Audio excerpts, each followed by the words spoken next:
The distance. Seriously, Darren, why the delay? Darren's wife, Melissa, called out with a high-pitched tone as Darren hurried down the stairs of their home, clutching her handbag. He handed it over to her with a shaky hand, under the amused gaze of her friends. Melissa was a slender woman with striking green eyes and a youthful appearance that hadn't changed since their college days. Her friends, except for Helen, shared her fit and youthful look, reminiscent of characters from those popular TV shows about glamorous, mature women. They all managed to maintain their slender figures over the years. Helen, on the other hand, had a fuller build, with natural dark brown hair, and chose longer skirts compared to the rest. Darren often wondered about the dynamics of their friendship, especially since Helen didn't indulge in the frequent drinking sessions like the others, including his wife. It seemed to him that Helen might be playing the role of the responsible one among them. Really, Darren, Melissa chided, you should be happy I'm going out. It's my chance to relax after spending all week in this dreary house. She was talking about their spacious home, the one she had persuaded him to buy 5 years prior. And it gives you the chance to see your friends. Just don't bring anyone over, she warned. As he handed over his wallet, she swiftly took all the cash from it. If things go my way, and I'm not too exhausted later, maybe you'll be in for a treat. That is, unless I find someone else more interesting, she joked, her laughter echoed by her friends, except for Helen. Darren watched as Melissa and her group left in the new car he had recently purchased for her. He then tidied up the house before heading out himself, his Jeep loaded with tools and car parts for his latest project. Why do you treat Darren so poorly? Helen inquired once they were alone. He must really care about you to tolerate this. Don't you have any affection for him? You act more like he's your servant than your husband. Helen, love doesn't really come into it. It's all about who's in charge. Danielle, a tall, slender blonde and a mother of two, who could pass as Melissa's twin, chimed in. Melissa is simply asserting her dominance in their relationship. Helen still hasn't caught on to the unspoken rules, Sandra chuckled, the last of our group, mirroring the rest of us in more ways than one. Helen, she went on, patronizingly gentle, the one who's in control sets the rules. Melissa stayed quiet, mulling over their words. Deep down, she harbored genuine affection for Darren. Their history spanned a decade, filled with his efforts to support and cherish her. Since the early days of their romance, Darren had bent over backwards to fulfill her wishes, leaving no room for doubt about his deep love for her. Yet, Melissa wrestled with lingering uncertainties. Their relationship began when Melissa was recovering from a harsh breakup. Ryan, her ex, was the quintessential charmer, quickly winning her over with his attention and flattery, culminating in a lavish dinner and a romantic beach stroll. That night, under the guise of love, she had shared a very personal moment with him on the beach, swayed by his promises and the idyllic future she envisioned with him. Despite the discomfort of their first intimate encounter, Melissa clung to the dreamlike vision of their life together. Ryan's apologies and justifications that followed only added to the confusion, promising a future call that never came. As days passed without a word from him, Melissa was left clinging to hopes of a call that would never arrive, her dreams tinged with the expectation of a future together that slowly. That evening, merely 2 days after he professed his love, she caught him at a restaurant, deeply engrossed with another girl. Their intimate exchange, while Melissa's tears streamed down her face, marked her realization of being deceived, a sentiment shared by others. The following morning, amidst the echoes of the dorm's communal locker room, she overheard a conversation. He misled her too. They had a moment at the beach on their first outing. Rumor has it, he was unimpressed, claiming it was his least memorable experience. And her, naive and inexperienced, now has nothing but regret and a sense of betrayal. Devastated, Melissa spent the day confined to her room, grieving. It took days before she could muster the strength to attend her classes again. For the remainder of the term, she withdrew from the dating scene. Returning home for the summer, she cautiously opted for group outings only. Entering her senior year that fall, she remained resolute in her stance, until Darren appeared. His demeanor set him apart from previous suitors, respectful, admiring, and undeniably charming. Her friends cautioned her against letting such a catch slip away, jesting about her preferences in a light-hearted manner. Initially, she tested him with challenges, yet his determination to overcome them only fueled her to set more. However, his persistence gradually dismantled her reservations. Their initial outing, devoid of the usual romantic gestures, concluded with her acknowledgement of enjoying his company. Sharing this with her roommates, their disbelief underscored his effort and gentlemanly behavior, suggesting it unlikely for him to pursue further given the one-sided exertion. They hinted at his desirable qualities, predicting others' interest in him. Their predictions materialized quicker than expected. The very next day, not only was there silence from Darren, but also the revelation that another had already expressed interest in him. This ignited a resolve in Melissa to pursue Darren, unwilling to concede to anyone else. She reached out to him directly, asking why he hadn't been in touch. She explained that she was thinking about their next date, assuming his interest was a given. His honesty became clear soon after their conversation. A woman from her building shot Melissa disapproving looks. It was obvious to Melissa that Darren had canceled plans with this other woman to spend time with her instead. This set the tone for Melissa and Darren's relationship, with Melissa firmly at the helm, determined not to be taken advantage of again. Whenever Darren hesitated or questioned her desires, Melissa would offer just enough to keep him interested. She withheld physical affection, sharing their first kiss on the 5th date and gradually introducing more intimacy, culminating in their decision to wait until marriage for further intimacy. Even years into their marriage, Melissa controlled the intimacy, sharing herself on her terms, a situation Darren accepted without complaint, deeply in love. However, Darren's new friends began to challenge the dynamics of their relationship. An interest in vintage cars introduced Darren to a community where he met Tim and Elaine, a couple whose marriage dynamic intrigued Melissa when they visited. Tim and Elaine's home was welcoming. Their mutual affection and lack of hierarchy in their relationship was unlike anything Melissa had known. Their open displays of affection, even in the presence of guests, left Melissa questioning her own approach to marriage. Elaine's confidence in the couple's genuine happiness highlighted a different, perhaps more fulfilling way to build a partnership.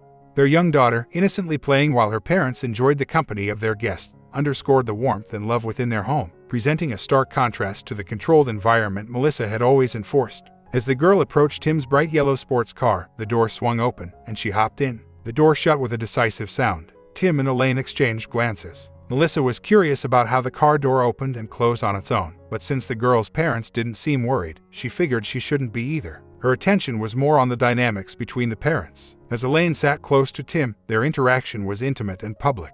Tim affectionately adjusted Elaine's shirt, touching her gently as she responded with a soft smile, all while in full view of their company. Darren, perhaps noticing Melissa's discomfort, tried to change the subject. "What's Krista up to?" he inquired, surprising Melissa not only with his knowledge of the girl's name but also with his interest in her. "She's just tired," Elaine chuckled. "She'll snuggle up in the car until one of us puts her to bed. She's perfectly safe there." Melissa noticed Tim's continued affection towards Elaine, who appeared to be playfully squirming. "She'll soon need to get used to sharing her snug spot," Elaine remarked. Tim's reaction was one of surprised delight. "You mean, we're going to?" He stumbled over his words. "Yes, love," Elaine beamed. "We're expecting again." The evening seemed to wind down quickly after that. Melissa could tell that Tim and Elaine were eager to see their guests off, likely looking forward to some private time. This visit left a lasting impression on Melissa, even weeks later, especially after hearing Helen talk about the love in her relationship with Darren. Melissa enjoyed her girls' nights out, which she used as a statement of independence and a reminder to Darren that fidelity was non-negotiable. Among her circle, only she and Helen were married, with Helen's open marriage being quite the contrast. While Melissa never stepped out on Darren, she made sure he believed she could have pushed, using these outings to assert her autonomy. Reflecting on her time with Tim and Elaine gave Melissa much to ponder. Driving home, she found herself absent-mindedly touching her stomach. Update: Darren stepped out of his Jeep, arranging boxes neatly in front of Tim and Elaine's garage. Once finished, he walked up to their front door and knocked gently. Elaine greeted him with a warm smile, a testament to the quick bond he had formed with the couple since they met a few months back. Darren was already considered one of Tim's closest friends, and Elaine found joy in anything that brought her husband happiness. "Hi Darren, Tim's caught up at work, but feel free to start without him," she offered cheerfully. "Maybe I should come back another time," Darren replied, a hint of disappointment in his voice. "Whenever you like, you're always welcome here," Elaine reassured him with a smile. "I might not be free for another week or so, my evenings are pretty booked," Darren explained. "Why not stay tonight? You could at least start on the car, fit those new rims and tires you've been talking about. Those brake calipers you chose are going to look great," she suggested. Elaine's offer caught Darren off guard. "It's just that," well, he hesitated. "You're not keen on working in the garage without Tim, right?" Elaine guessed, her smile unwavering. Darren nodded. He admired Tim and Elaine's relationship and had hoped his own marriage could mirror theirs. He had even planned a dinner with them, hoping Melissa would see the chemistry they shared. However, Melissa had outright banned any further interaction, claiming something was off about them, a sentiment Darren couldn't understand. The oddity, Darren thought, lay not with Tim or Elaine, but with their car. Rumors swirled about its involvement in tragic accidents, some even whispering that the car itself was to blame. Initially dismissing these stories as unfortunate coincidences, Darren couldn't help but be intrigued by the eerie tales, especially when he learned of incidents that seemed too bizarre to chalk up to mere mechanical failures. But Darren had always found something eerie about that car. The way it seemed to tune into anything Tim or Elaine mentioned was just the start, and their little one was even more baffling. It was downright mystifying how a 3-year-old could approach a securely locked car, only for the door to swing open on its own accord, welcoming her in before closing securely behind her. His wife might have missed it, but Darren caught every detail. The most recent oddity involving the car, which Darren learned through the grapevine from Tim's overly curious neighbor, centered around Krista. She had been enjoying her playtime, stationed in the driveway while her mother relaxed on the deck. Elaine was vigilant, never letting Krista out of her sight, yet fatigue had crept in, and just for a moment, her gaze wandered. That moment was all it took. A stranger driving by noticed Krista playing unsupervised. Freshly released from incarceration for similar misconduct, he was a known troublemaker who had somehow bypassed community safety protocols. Surveying the scene and noting no witnesses, he parked at the driveway's end and approached. Offering the enticement of sweets, he convinced Krista with the promise of candy. Gently, he placed her in the back seat, securing her with a seatbelt, a precaution in the unlikely event of a traffic stop. But as he reached for the driver's door, the vibrant yellow car intervened with formidable force, pinning him in a devastating collision. The entire scene was witnessed by the nosy neighbor. Elaine, oblivious to the peril her daughter faced, was drawn outside by the sight of the bright car making an unexpected maneuver. While she noted the severe impact on the stranger, she was puzzled by the minimal damage to the other vehicle. The collision seemed calculated, almost as if to protect the car rather than cause indiscriminate harm. Rushing to the scene, Elaine's concern turned to relief upon discovering her daughter unharmed and asleep in the backseat. After calling the authorities, she carefully extracted Krista, ensuring her well-being. The neighbor, meanwhile, chose silence over truth when questioned by the police, his own fears of the car's inexplicable abilities dictating his response. Elaine, reassured by her daughter's safety, remained vigilant, yet thankful for the mysterious protective embrace of the peculiar vehicle. "Chrissy, head to the garage," she instructed. She wasn't taken aback when the car smoothly made its way back down the driveway. Observing the situation unfold, she was there when the police showed up. She recounted hearing a loud bang from her deck, how she rushed out to find a man pinned against the car, and by the time she arrived, the perpetrator's vehicle was nowhere in sight. The police surveyed the area, identifying the man from his wallet. In the car, they discovered candy mixed with a sedative. They inquired about any children in the home, expressing relief upon learning about her sleeping daughter inside. Elaine silently acknowledged her fortune, especially considering the rain that morning, which led Tim to drive her Chevelle SS, his prized possession, to work to avoid it getting wet. This twist of fate potentially averted a dire outcome. The officers conducted a thorough examination of the car, which, showing no signs of damage, was quickly dismissed as a factor in the incident. Given the man's criminal background, Elaine suspected the case might not garner much urgency in its resolution. By the time Tim returned, both the car and the unpleasant reminders of the day's events had been cleared, allowing life to resume its normal pace. Darren, only knowing what he'd been told about the day's happenings, felt uneasy around the car, never threatened, yet couldn't shake the sensation of being watched in the garage. "Darren, how about I keep you company in the garage while you're working?" Elaine offered. "That would be great," Darren responded with a light-hearted tone. Update. Entering the bustling club, Melissa and her friends were greeted by a scene reminiscent of an overdone teen movie, making their way through the crowd. For Melissa, tonight was the highlight of her week, karaoke night. She thrived on the energy of amateur singers belting out their chosen songs, backed by a live band, a unique twist that added to the club's charm. Melissa appreciated these nights for more than just the entertainment. Unlike her friends, she wasn't interested in mingling too closely with the other patrons, grateful for the attention that allowed her to enjoy her evenings without the usual hassle. Her friends might have had their own approach to the club's social scene, but Melissa navigated it in her own way, managing to never have to pay for a drink herself. Helen was more reserved these days. She shared with the others that her days of wandering were behind her. Even though her husband was open-minded about her dancing with other men, she felt it wasn't appropriate behavior for a married woman. The opening acts were painfully aware of their lack of talent. They seemed eager to perform and exit the stage while the audience was still generous enough to applaud their courage. However, as the night progressed, the crowd became less forgiving, critiquing the less skilled performers without mercy. Melissa found herself at a table with a familiar face, a guy who was quite persistent in his advances. She had indulged him with a few kisses and more intimate touches, particularly when she was upset with Tim, yet she hadn't let things go too far. As a woman took the stage to sing, Sandy returned to the table with a stranger, looking disheveled, her dress and makeup in disarray, while the man was clearly pleased. Melissa understood immediately what had transpired. "Oh no," Helen whispered sharply. "Calm down, Helen, it's nothing new for her," Melissa responded, gently pushing her companion's hands away from her. Helen's concern wasn't for Sandy, though. "Look who's on stage." The singer was a striking woman with similarities to Helen but noticeably slimmer, captivating the audience even before her performance began with her presence. "I didn't expect to see Jessica here tonight," Helen murmured. Jessica's performance was enchanting, quickly winning over the audience with her talent. After she concluded, the crowd's applause was thunderous. "Your sister's got talent," Melissa commented. "Yeah, she once had dreams of an album, but she never found the right songs. It seems her collaborators couldn't capture the essence of her voice. And ultimately, her passion wasn't really in music. She pursued it to stay connected to her past relationship more than anything. She's happier working with cars." When Jessica joined them, the contrast at the table was stark. While Helen sat by herself, the others were in various states of disarray and flirtation. Observing the scene, Jessica couldn't help but feel out of place among them. When Melissa arrived home, Darren was already deep in sleep.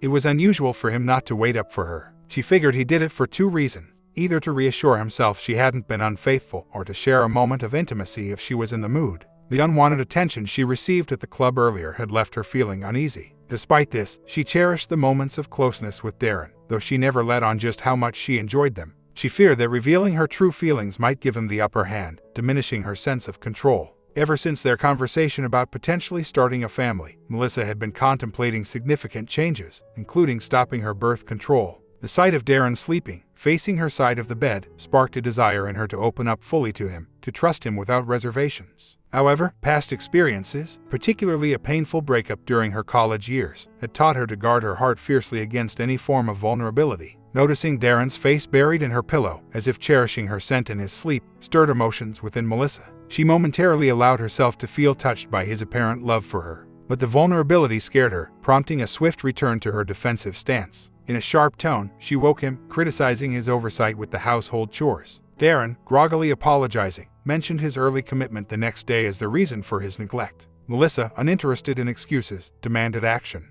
After Darren left for the kitchen, Melissa couldn't help but admire his physique, acknowledging privately that he surpassed the unwanted suitor from the club in every way. Her harsh awakening of Darren was partly motivated by a desire for intimacy. Settling onto the bed in her undergarments, she awaited his return. Darren re-entered the room to find Melissa pretending to sleep. His gaze lingered on her, noticing the disarray of her appearance that hinted at the night's earlier events. The sight filled him with an uneasy mix of emotion, which he tried to push aside. "I'm sorry," he uttered, barely able to look at me before he hastened out of the room. My eyes flickered open just in time to catch a glimpse of him leaving. I was still groggy and feeling a mix of emotion, but there seemed to be a tension in the air. At first, I thought he might be upset, but then it dawned on me that perhaps it was more than that. Maybe the mere thought of us together was enough to unsettle him. I was convinced he'd return soon, once he believed I was in the right frame of mind. Come morning, a sense of unease washed over me. He hadn't come back last night, nor did he drop by in the morning for one of our seldom goodbyes. Something was definitely amiss. I decided to shove those worries aside for the moment. I had a day of self-care planned out, keen on maintaining my appearance. After all, attraction is key in a relationship. Update: Darren arrived at his office earlier than usual, filled with a tumult of emotions yet unable to express them. For over a decade, he'd endured the ups and downs of our relationship, driven by a love that seemed boundless. Yet, the weight of his patience had finally reached its limit. He was convinced that I had betrayed him, adding insult to injury by flaunting it. The decision to move on seemed the only path left. He reached out to a friend who specialized in divorce law, Ryan, who wasn't taken aback by the news. Ryan's response was pragmatic, offering a strategy to navigate the situation without relying on accusations of infidelity, which he argued was an overplayed and often ineffective tactic in court. Instead, he painted a stark picture of the potential aftermath, one where I might end up exploiting the situation to my advantage, further adding salt to Darren's wounds. This grim visualization didn't trigger an outburst from Darren, but it certainly fueled his resolve. "We're taking a different approach this time," he said with a sly grin. "Believe me, you'll be thankful." Darren still had a bit of time before he needed to be at work. He found himself sitting in front of his computer, pondering over how to express his thoughts to Melissa. He decided to write her a letter detailing the turmoil she had introduced into his life, perhaps even touching on her past experiences in college that he was aware of before they had met. He knew about her past relationship with Ryan, how it ended badly. He had kept this to himself because acknowledging it would mean admitting that he, too, had been part of that competitive scene before they dated. Despite never lying to the women he was with, and only engaging with those who were also looking for casual relationships, the guilt weighed on him. Darren had hoped to alleviate some of this guilt by helping Melissa regain her confidence, never anticipating that he'd end up falling for her. For years, he endured her mistreatment, holding on to hope that she might one day recognize his love and reciprocate it. But the events of the previous night were the breaking point, the final blow to his patience and tolerance. Ironically, he found it fitting to hire Ryan as his divorce lawyer. Back in their college days, Darren and Ryan had been rivals yet maintained a cordial relationship. Ryan was the athlete, and Darren was the musician. As Darren penned his letter, he delved into these reflections, laying bare his journey of love, hope, and eventual disillusionment. Something was amiss, and Darren couldn't quite put his finger on it. Deciding not to dwell on it any further, he resolved to focus on his work instead. With hopes of wrapping up early, he considered visiting Tim and Elaine's place. His car was almost ready, it just needed a fresh coat of paint. Upon returning home that evening, Darren found Melissa already there. She was lounging on the sofa in their spacious living room, wearing a very short skirt. her posture relaxed in a way that caught Darren's attention. He couldn't shake off the allure of her appearance. He suspected she might have spent the afternoon with someone else. Part of him almost wished they had been careless enough to leave evidence for Ryan's security to capture. He retreated to his home office to search online for top-notch auto painting services. Melissa was irate. The moment Darren entered and saw her provocatively positioned on the couch, he withdrew to his office without a word. She had been watching him closely, pretending to be less aware than she was. Her intention had been clear. She expected Darren to notice her and either express a desire for intimacy, or at least show some interest. After a decade together, shouldn't he recognize their usual dynamics? But the look he gave her wasn't filled with desire. It was tinged with sadness, disappointment even, before he disappeared into the office. "Darren," she yelled as loud as she could, "when did you get back? Why haven't you started on dinner?" Her call went unanswered. She waited, then approached the office door, only to find it locked when she tried the handle. Fueled by her anger, she repeatedly kicked the door before storming out of the house. Melissa made her way to Danielle's place to share the day's events. Upon hearing the story, Danielle found humor in the situation, a reaction Melissa found far from amusing.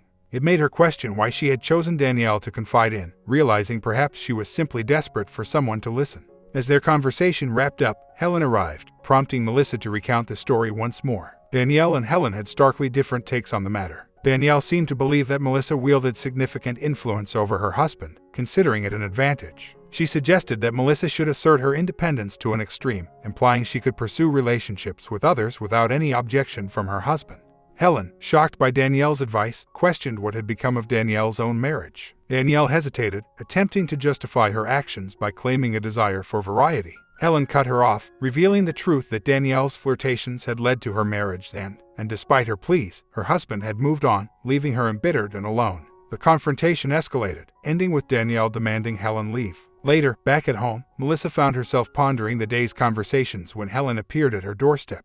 They sat down, and Helen shared her perspective, emphasizing the importance of happiness and cautioning Melissa against Danielle's misleading advice. She stressed that marriage should be a partnership of equals, not a power struggle. Helen's words made Melissa think of Tim and Elaine, a couple who epitomized mutual respect and love. This reflection left Melissa aspiring to find a similar balance in her own life, wondering how to bridge the gap from her current situation to one of harmonious. "You need to give Darren some space and stop trying to micromanage his life. If you keep this up, he's going to reach his limit and you'll push him away for good, just like what happened with Danielle's husband. Then you'll end up lonely and resentful, just like her," Helen explained. Their conversation was interrupted by the ringing phone. Darren stepped out of his office right as Melissa moved to answer it. "Hey Darren," greeted Helen. "Everything all right?" "Not really," he replied. "I'm struggling to find someone to repaint my car." Helen could see that Darren was holding back, not sharing what was truly on his mind. She sensed his distress wasn't really about the car. She thought that if she could assist him with the car issue, perhaps she could earn his trust.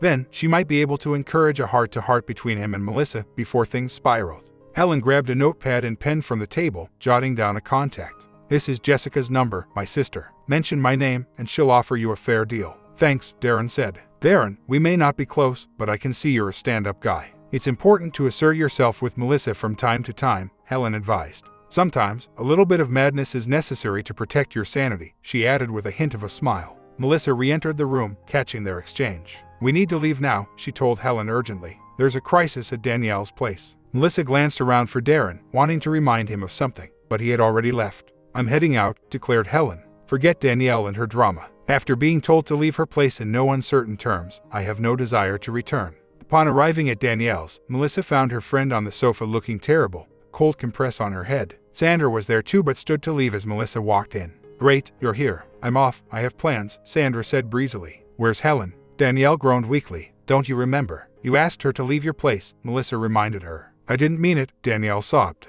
"Her ex's new wife is expecting again," Sandra revealed. "Danielle's mom still gets along with him. Since he lost his parents, he looks up to her like a second mother. They're even naming the baby after Danielle's mom and want her to be the godmother." She called Danielle, lamenting how Danielle had missed her chance by letting him go. Melissa spent the evening with Danielle, lending an ear as her friend vented about her ex's knack for adding to her distress. Melissa envied Danielle for a moment, wishing she could influence her own ex with the same ease she managed Darren. Melissa was conflicted. On one side, she genuinely cherished Darren. Yet, she also knew the sting of being discarded after being used. Her irritation with Darren grew when he didn't succumb to her advances immediately. She figured he deserved a lesson for not being at her beck and call. Perhaps Danielle had the right approach. Darren was starting to manipulate her, and if he wasn't waiting for her when she arrived home, he was in for a surprise. Darren found nothing noteworthy in the house recordings, just more of Melissa's outbursts. However, a conversation between Helen and Melissa caught his attention, especially Helen's advice that he might need to take a break. He appreciated Helen's kindness, encouraging him to pursue something enjoyable. Following Helen's suggestion, he contacted a woman who invited him to discuss it further. He arrived at a garage specializing in auto repairs. She led him to a paint booth and boasted her credentials from a prestigious auto finishing school. As they reviewed her portfolio, Darren spotted a familiar face in one of the pictures. "Did you work on that car?" he inquired, recognizing Tim. "No, I didn't work on that one," she clarified. "But Tim mentioned if it ever needed a new paint job or some touch-ups, I'm the person for the job. Could you do a similar color, but maybe add white stripes instead of black?" Darren asked, intrigued. "Yes," she replied with a spark of interest. They continued their conversation, discovering they shared a lot of interests. Beyond just the paint job, she was eager to help him realize his dream for the car. In the background, the gentle strumming of a guitar could be heard. "Apologies, that's just some friends I've invited over for a music session," she explained. "I've really enjoyed our chat about more than just the car. I hate that it has to end. My sister knows plenty of people, but none as kind as you. To be honest, today was my first real interaction with your sister, so I wouldn't exactly say we're friends. She's more of a friend to my wife, Melissa." The moment he mentioned Melissa, Jessica's demeanor changed, reflecting a mix of pity and surprise. It seemed ludicrous to her that anyone would neglect such a genuine person by choosing fleeting pleasures over a meaningful connection. She tried to mask her reaction, but her concern was evident. "What?" Darren noticed her sudden shift at the mention of Melissa. "It's nothing," Jessica quickly said. "I should really join them. We have a long night of trying to create music ahead. None of us are natural songwriters. We enjoy playing and we're good at coming up with arrangements, but songwriting is a challenge. May I stay and listen for a bit?" Darren asked. "Of course, if you'd like," Jessica replied with a smile. The evening turned out to be enchanting.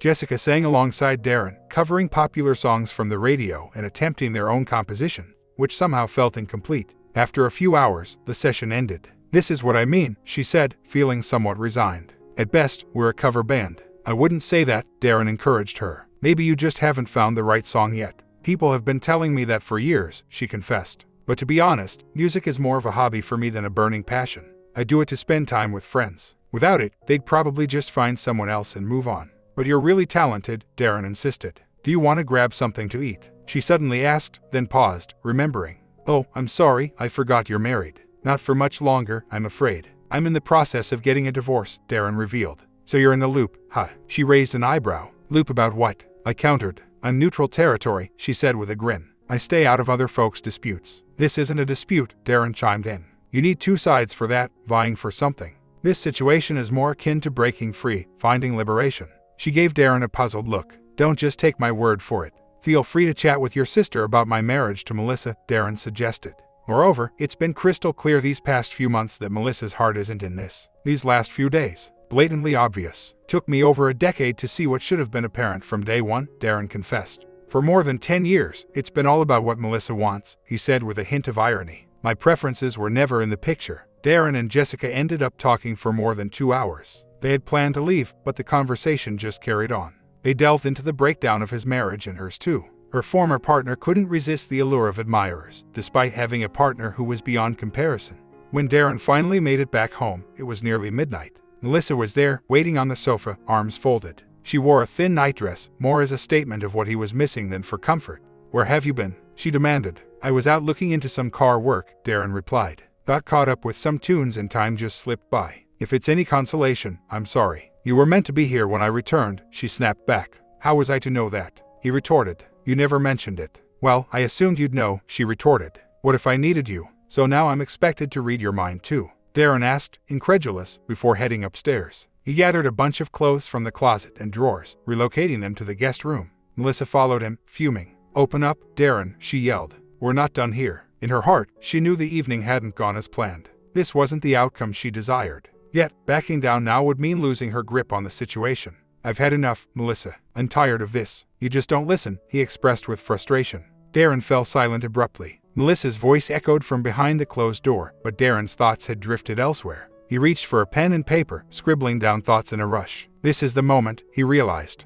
Arriving at work the next day, Darren powered up his computer and revisited the notes he'd made. He organized the scribbles into verses, adding a chorus he'd come up with amid the previous night's heated exchange. It was coming together. He had the lyrics, now he just needed the music. The melody, a catchy guitar riff, and a bass line were on his mind. Drums were the least of his concerns. Any competent drummer could sync with a solid guitar riff and melody. His assistant mentioned Melissa was trying to reach him over the phone. He asked her to take a message, leaving her surprised. Darren had never ignored a call from his wife before. She returned shortly with Melissa's message, but Darren simply nodded, unaffected. He then dialed Jessica. "Hey, we haven't discussed your rate for the car paint job," he mentioned. "You cover the paint, and I'll handle the rest for free," she offered. "But Jess, I can manage the expense," he insisted. "I know, but I want to do this for you," she responded, her voice carrying a warmth he could almost see. "In that case, do you have a guitar?" he inquired. "Not my own, but I can find one." "Why?" she curiously asked. "I've got something that might interest you," he hinted.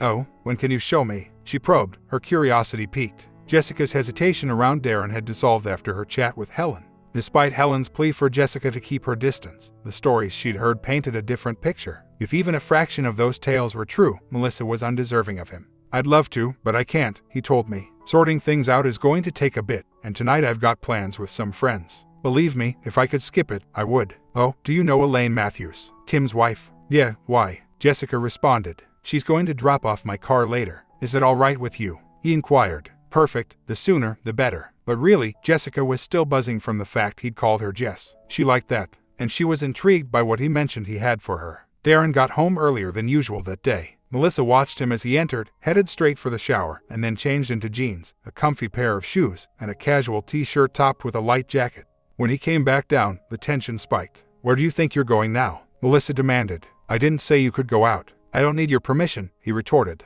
"You don't report your outings to me, so don't expect that from me." "Why are you being like this?" she fired back. "We need to talk. Melissa, for a decade you've turned a deaf ear to everything I've said. I've loved you so deeply, maybe too blind or hopeful to see you didn't feel the same. Or perhaps I thought you'd eventually move past whatever it was holding you back. But it seems it's time I moved on," he said. Melissa was speechless. After he'd left, and the silence had stretched too long, she finally whispered, "I'm ready to listen now." But by then, Melissa had already summoned Sandra, Helen, and Danielle for a strategy session in her living room, plotting what to do about her wayward partner. Helen suggested Melissa should be honest about her feelings towards Darren and attempt to restart on equal footing. She proposed Melissa come clean about her actions, emphasizing her love had stopped her from going too far. "He's under the impression you're already moving on from him," Helen revealed. "Who told you that?" Melissa snapped. "My sister," Helen admitted. "She's been working on his car. I think she's taken a liking to him, but I've warned her off." "That's not going to fly," said Danielle. "You need to reclaim your ground, fast.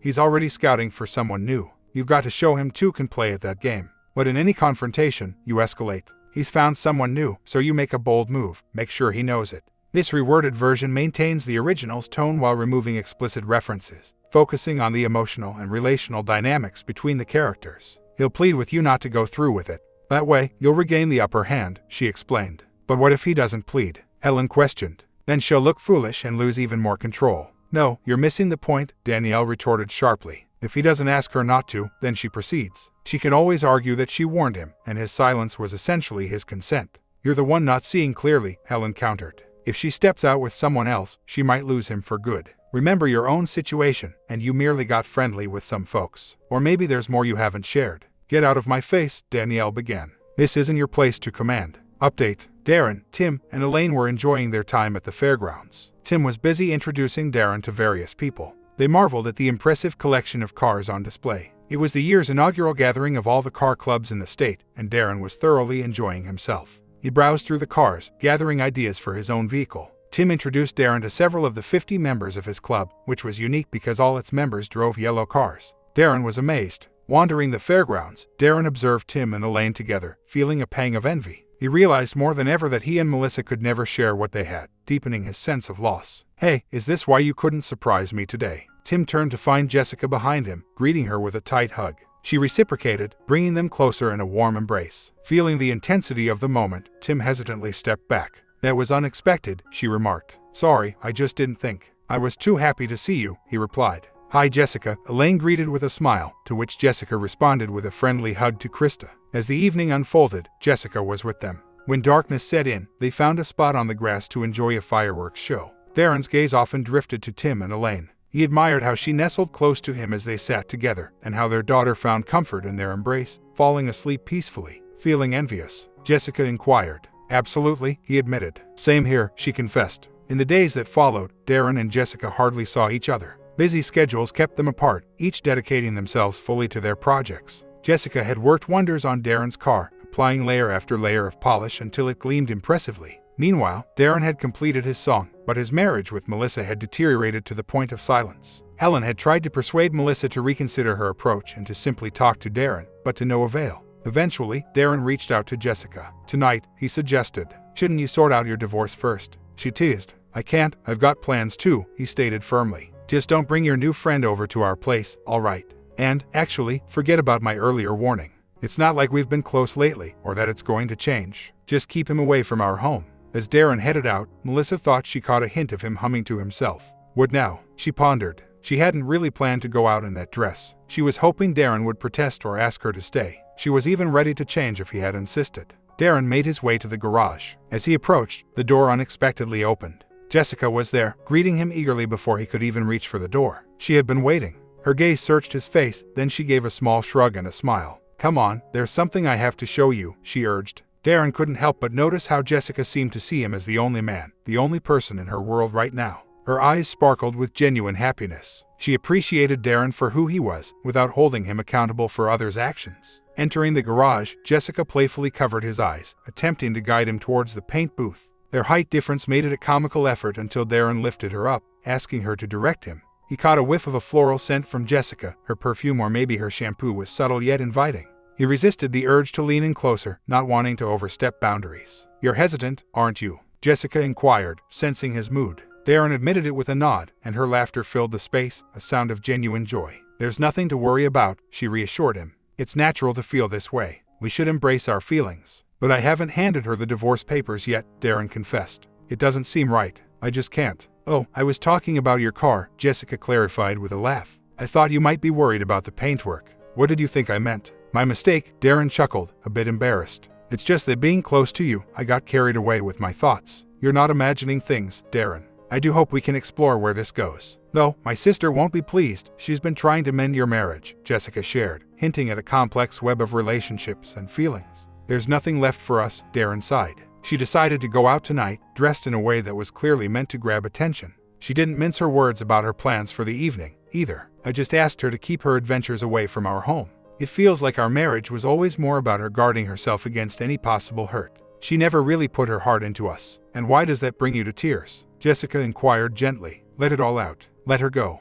Your life has so much more to offer ahead. It's time to leave the past behind." Darren nodded in agreement. "Come on, let's check out the car I mentioned," she encouraged, playfully covering his eyes with her hands. Guided by Jessica, Darren navigated through the garage, relying on her voice and touch. They arrived at the paint booth, signaled by the distinct scent of paint and solvents. When Jessica unveiled his eyes, the car in front of Darren took his breath away. It was a vibrant shade of yellow, somehow more dazzling than any similar color he'd seen before. "I added a white base coat underneath the yellow," Jessica explained with a proud smile. "It makes the color stand out more. And those stripes you wanted, they're painted on, matching the detailed pinstriping along the car." Overwhelmed with joy, Darren couldn't help but express his gratitude with a kiss. Jessica hesitated at first, given the freshness of their connection, but soon found herself responding with unexpected fervor. "I'm definitely in for a lecture from Helen now," she joked, before they were lost in another kiss. As they drew closer, Jessica's hand brushed against something in Darren's jacket pocket. Curious, she pulled out a small, square box. "Darren, what's this?" she asked, a mix of surprise and anticipation in her voice. "It can't be what I think it is, can it? Isn't it a bit early for that? We're still getting to know each other." Upon opening the box, Jessica found a ring, ingeniously crafted from a folded strip of paper into a loop. "You got me good," she laughed, playfully swatting him. "I thought it was something else for a moment." "So, what would your answer have been if it turned out to be a ring?" he inquired, curiosity painting his tone. "You'd have to actually ask to know that," she replied with a teasing smile. "But really, what have you got for me?" "It's a song, just for you," he admitted, a hint of nervousness in his voice. "I've heard plenty of guys say they'd write me songs," she laughed, mostly as a cheesy pickup line, I guess. "But you're the first to actually deliver one. It's also the first time anyone's actually followed through with a song for me. Usually, they lose interest when they realize I'm not easily impressed." "Jess, this song isn't like those others. It's not about you, it's for you," Darren clarified. He moved to the corner to grab his acoustic guitar, beginning to play the distinct opening notes of the song. Jessica's perception of him began to shift as she absorbed the melody and the words on the page, even starting to hum along. After practicing the song together a few times, her expression had transformed into one of genuine surprise and delight. She quickly called some friends to set up a rehearsal with her band the following evening. Later, Darren took her out for a drive in his recently painted car. With the evening being so pleasant, he decided to go convertible, letting the night air in. Though his car might not have had the power of others, the experience of riding with the top down added a whole new layer of enjoyment to their night. Like, comment, do you think OP will find his place in relationship? I think he will recover in the end. Comment down below, sub and bell to catch the final ending.